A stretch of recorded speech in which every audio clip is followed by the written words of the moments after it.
చిరంజీవి, పవన్ కళ్యాణ్లతో ఓ cinema చేయాలన్నది సుబ్బిరామిరెడ్డి కల.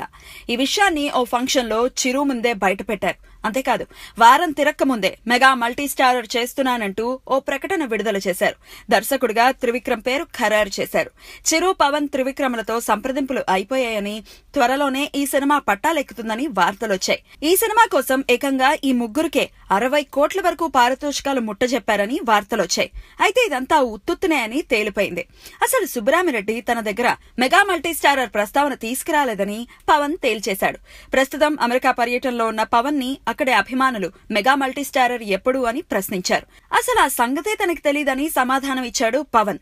దాంతో ఈ సినిమా అంతా అంబక్కని అర్థమైపోయింది. పవన్ ని కలవకుండానే కలిసినట్టు, ఈ సినిమా ప్రపోజల్ ఏమీ లేకుండానే ఉన్నట్లు సుబ్బిరామిరెడ్డి ఎందుకంత కవర్ చేసుకున్నారో అర్థం కాలేదు. చిరు, పవన్లతో సినిమా అంటే అది అయ్యే పని కాదని, ఇదంతా గాలివాడతాయని చెప్పుకున్న మాటలు నిజమే అన్నమాట.